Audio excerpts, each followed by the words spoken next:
यह उस समय की बात है जब रमेश की उम्र कोई 22-23 साल थी। और आप लोगों को तो पता ही है कि गांवों में इस उम्र में लोग बच्चों के बाप बन जाते हैं, मतलब परिणय बंधन में तो बंध ही जाते हैं। हाँ, तो रमेश की भी शादी हुए लगभग 4-5 साल हो गए थे और 1.5-2 साल पहले ही उसका गौना हुआ था। उस समय रमेश घर पर ही रहता था और अपनी MA की पढ़ाई पूरी कर रहा था। यह घटना जब घटी उस समय रमेश एक 20-25 दिन की सुंदर बच्ची का पिता बन चुका था। हाँ, एक बात मैं आप लोगों को बता दूं कि रमेश की बीबी बहुत ही निडर स्वभाव की महिला थी। यह गुण बताना इसलिए आवश्यक था कि इस कहानी की शुरुआत में इसकी निडरता अहम भूमिका निभाती है। एक दिन की बात है कि रमेश की बीबी ने अपनी निडरता का परिचय दिया और अपनी नन्ही बच्ची, उम्र लगभग 1 माह से कम ही, और रमेश को बिस्तर पर सोता हुआ छोड़ 4 बजे सुबह उठ गई। गांवों में आजकल तो लोग पाखाना घर बनवाने लगे हैं, पर 10-12 साल पहले तक अधिकतर घरों की महिलाओं को नित्य क्रिया, दिशा मैदान हेतु घर से बाहर ही जाना पड़ता था। और घर की सब महिलाएं नहीं तो कम से कम 2 एक साथ घर से बाहर निकलती थीं। ये महिलाएं सभी लोगों के जगने से पूर्व ही ब्रह्म मुहूर्त में जगकर खेतों की ओर चली जाती थीं। ऐसा नहीं था कि रमेश की बीबी पहली बार 4 बजे जगी थी। अरे भाई, वह प्रतिदिन 4 बजे ही जगती थी। पर निडरता का परिचय इसलिए कह रहा हूं कि और दिनों की तरह उसने घर के किसी महिला सदस्य को जगाया नहीं और अकेले ही दिशा मैदान हेतु घर से बाहर निकल पड़ी। दरअसल गांव में लड़कोरी महिला जच्चा, जिसका बच्चा अभी 6 महीना तक का न हुआ हो, उसको अलवांती बोलते हैं। और ऐसा कहा जाता है कि ऐसी महिला पर भूत प्रेत की छाया जल्दी पड़ जाती है या भूत प्रेत ऐसी महिला को जल्दी चपेट में ले लेते हैं। इसलिए ये अलवांती महिलाएं जिस घर में रहती हैं वहां आग जलाकर रखते हैं या कुछ लोग इनके तकिया के नीचे चाकू आदि रखते हैं। खैर, रमेश की बीबी ने अपनी निडरता दिखाई और वह निडरता उस पर भारी पड़ी। वह अकेले घर से काफी दूर खेतों की ओर निकल पड़ी। हुआ यह कि उसी समय पंडित जी के श्रीफल बेल पर रहने वाली चुड़ैल उधर घूम रही थी और न चाहते हुए भी उसने रमेश की बीबी पर अपना डेरा डाल दिया। हाँ, फर्क सिर्फ इतना था कि वह पहले दूर दूर से ही रमेश की बीबी का पीछा करती रही, पर अंततः उसने अपने आप को रोक नहीं पाई और ज्यों ही रमेश की बीबी घर पहुंची, उस पर सवार हो गई। रमेश भी लगभग 5 बजे जगा और भैंस आदि को चारा देने के लिए घर से बाहर चला गया। जब वह घर में वापस आया तो अपनी बीबी की हरकतों में बदलाव देखा। उसने देखा कि उसकी बच्ची रो रही है, पर उसकी बीबी आराम से पलंग पर बैठकर पैर पसारे हुए कुछ गुनगुना रही है। रमेश एक बार अपनी रोती हुई बच्ची को देखा और दूसरी बार दांत निपोड़ते और पलंग पर बेखौफ बैठी हुई अपनी बीबी को। उसको गुस्सा आया और उसने बच्ची को अपनी गोद में उठा लिया और अपनी बीबी पर गरजा, बच्ची रो रही है और तुम्हारे कान पर जूं तक नहीं रेंग रही है। अरे यह क्या? रमेश की बीबी ने तो रमेश के इस गुस्से को नजरअंदाज कर दिया और अपने में ही मस्त बनी रही। रमेश का गुस्सा और बढ़े इससे पहले ही रमेश की भाभी वहां आ गईं और रमेश की गोदी में से बच्ची को लेते हुए उसे बाहर जाने के लिए कहा। अरे यह क्या? रमेश का गुस्सा तो अब और भी बढ़ गया। उसे समझ में नहीं आ रहा था कि आज क्या हो रहा है। जो औरत, उसकी बीबी, अपने से बड़ों के उस घर में आते ही पलंग पर से खड़ी हो जाती थी, वही बीबी आज उसके भाभी के आने के बाद भी पलंग पर आराम से बैठे मुस्कुरा रही है। खैर, रमेश तो कुछ नहीं समझा, पर उसकी भाभी को सब कुछ समझ में आ गया और वे हंसने लगी। रमेश को अपनी भाभी का हंसना मूर्खतापूर्ण लगा और वह अपने भाभी से बोल पड़ा, अरे आपको क्या हुआ? ये उलटी पुलटी हरकतें कर रही है और आप हैं कि हंसे जा रही हैं। रमेश के इतना कहते ही उसकी भाभी ने उसे मुस्कुराते हुए जबरदस्ती बाहर जाने के लिए कहा और यह भी कहा कि बाहर से दादाजी को बुला लीजिए। भाभी के इतना कहते ही कि दादाजी को बुला लाइए। रमेश सब समझ गया और वह बाहर न जाकर अपनी बीबी के पास ही पलंग पर बैठ गया। इतने ही देर में रमेश के घर की सभी महिलाएं वहां एकत्र हो गई थीं और अगल बगल के घरों के भी कुछ नर नारी। अरे भाई, गांव में इन सब बातों को फैलते देर नहीं लगती। और तो और, अगर बात भूत प्रेत की हो तो और भी लोग मजे ले लेकर हवाई जहाज की रफ्तार से खबर फैलाते हैं। हाँ, तो अब मैं आपको बता दूं कि रमेश के कमरे में लगभग 10-12 मर्द औरतों का जमावड़ा हो चुका था और रमेश ने भी सबको मना कर दिया कि यह खबर खेतों की ओर गए दादाजी के कान तक नहीं पहुंचनी चाहिए। दरअसल वह अपने आप को लोगों की नजरों में बहुत बुद्धिमान और निडर साबित करना चाहता था। वह तनकर अपनी बीबी के सामने बैठ गया और अपनी बीबी से कुछ जानने के लिए प्रश्नों की बौछार शुरू कर दी। रमेश, कौन हो तुम? रमेश की बीबी कुछ न बोली, केवल मुस्कुराकर रह गई। रमेश ओझाओं की तरह फिर गुर्राया, मुझे ऐसा वैसा न समझ, मैं तुमको भस्म कर दूंगा।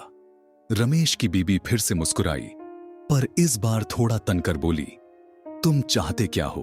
बहुत सारे लोगों को वहां पाकर रमेश थोड़ा अकड़ेबाजों जैसा बोला, तुम मत बोल, मेरे साथ रिस्पेक्ट से बातें कर। तुम्हें पता नहीं कि मैं ब्राह्मण कुमार हूं और उस पर भी बजरंगबली का भक्त।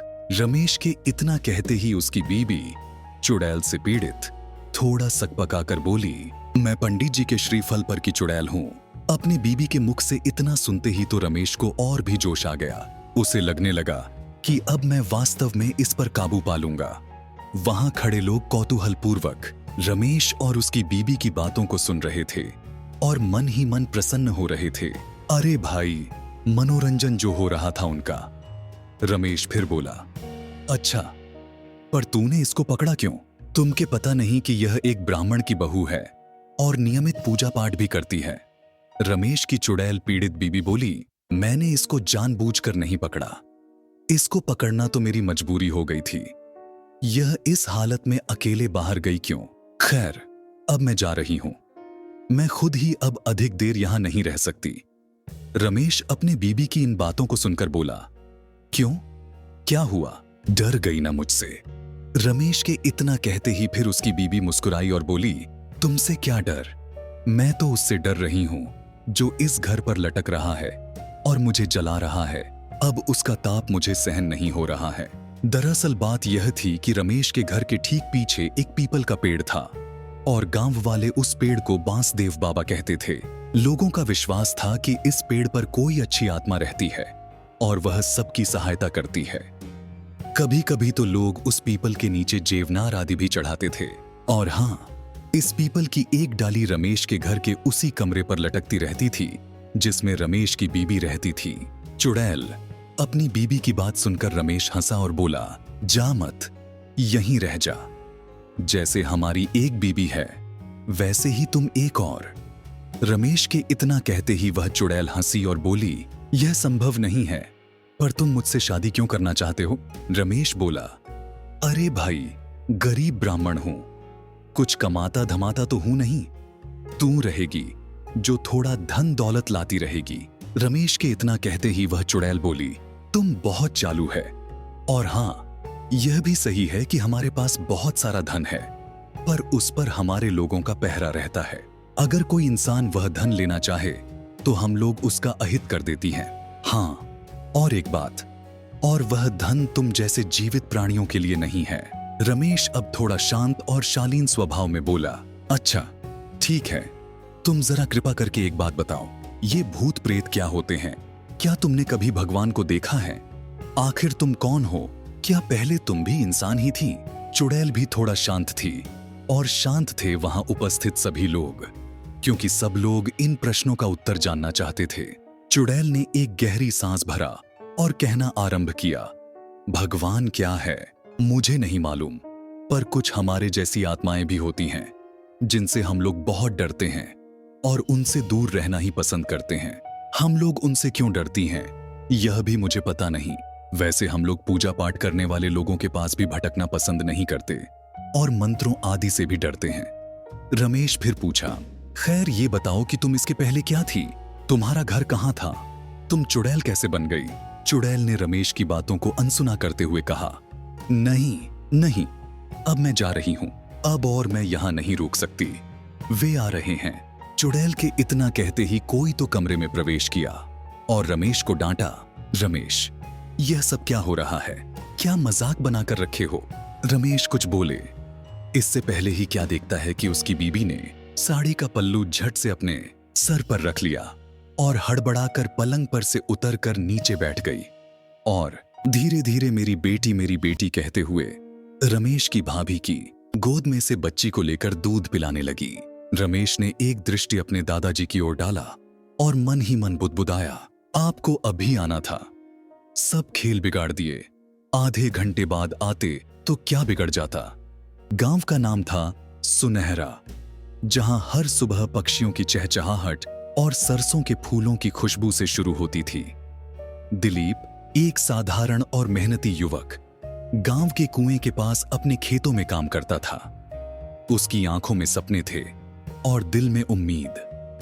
पूजा, गांव की सबसे सुंदर लड़की, अपनी हंसी से मानो सारा गांव रोशन कर देती थी। वह हर सुबह अपने झूले पर बैठकर गुनगुनाती और दिलीप को हमेशा अनजाने में अपनी ओर खींचती।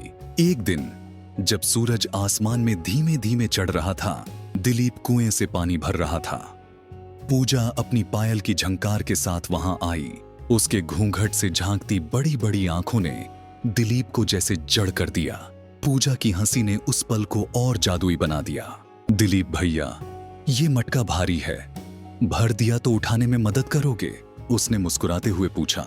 दिलीप ने झिझकते हुए कहा, हाँ, क्यों नहीं। जैसे ही उसने मटका उठाया, पूजा की उंगलियां हल्के से उसके हाथ से छू गईं। उस एक पल ने दोनों के दिलों में हलचल मचा दी। इसके बाद उनकी मुलाकातें बढ़ने लगीं, कभी खेतों के पास, कभी गांव के मंदिर में और कभी बरगद के पेड़ के नीचे। दिलीप पूजा को देखकर अपने सारे दुख भूल जाता और पूजा को दिलीप का सीधा सादा स्वभाव बहुत भाता था। एक दिन पूजा ने दिलीप से पूछा, तुम हर बार मुझे देखकर चुप क्यों हो जाते हो? दिलीप ने सर झुकाकर कहा, तुम्हें देखकर शब्द जैसे खो जाते हैं। यह सुनकर पूजा का चेहरा लाल हो गया। एक रात जब पूरा गांव त्योहार में व्यस्त था, दिलीप और पूजा नदी किनारे मिले। चांद की रोशनी में पूजा का चेहरा दमक रहा था। दिलीप ने हिम्मत जुटाकर कहा, पूजा, मैं तुम्हें कुछ कहना चाहता हूं। पूजा ने शरारती अंदाज में कहा, कह लो, आज तो चांदनी भी हमारी बातें सुनने आई है। दिलीप ने पूजा का हाथ थामा और धीरे से कहा, मैं तुम्हें हर पल अपने साथ रखना चाहता हूं, तुम्हारे बिना सब अधूरा लगता है। पूजा ने उसे चुप कराते हुए कहा, मुझे भी ऐसा ही लगता है। उस रात दोनों ने अपनी भावनाओं को खुलकर जाहिर किया। उनका प्यार अब किसी सीमा में नहीं बंधा था। चोरी छुपे मिलना, गांव की परंपराएं और लोग उनके प्यार के खिलाफ थे। इसलिए दिलीप और पूजा ने चोरी छुपे मिलना शुरू कर दिया। वे अक्सर पुराने खंडहर में या नदी के पास छिप जाते। एक बार दिलीप ने पूजा के लिए एक लाल रंग का दुपट्टा लाया। पूजा ने शरारत से कहा, दुपट्टा तो ले आई, पर क्या इसे ओढ़ाना नहीं चाहोगे? दिलीप ने उसे प्यार से दुपट्टा ओढ़ाया और कहा, तुम हर रंग में खूबसूरत लगती हो, लेकिन लाल तुम्हारे लिए बना है। उसके बाद दोनों के बीच खामोशियां भी बोलने लगीं। उनके बीच का प्यार अब इतना गहरा था कि न शब्दों की जरूरत थी न किसी और की। एक रात जब बारिश हो रही थी, दिलीप और पूजा एक पुराने खलिहान में छुपे। बारिश की बूंदें छत से टपक रही थीं और ठंडी हवा बह रही थी। दिलीप ने पूजा के हाथों को अपने हाथों में लिया और कहा, पूजा, मैं तुम्हारे साथ हर पल जीना चाहता हूं, चाहे कोई हमें समझे या न समझे। पूजा ने मुस्कुराते हुए कहा, मैं तुम्हारे साथ हूं दिलीप, हमेशा। उस रात उनके बीच का प्यार और गहरा हो गया। बारिश की बूंदों ने मानो उनके प्रेम को आशीर्वाद दिया। हालांकि गांव के लोग उनके खिलाफ थे, लेकिन समय के साथ उनके प्यार की सच्चाई सबके सामने आ गई। उनकी ईमानदारी और गहराई ने लोगों का दिल जीत लिया।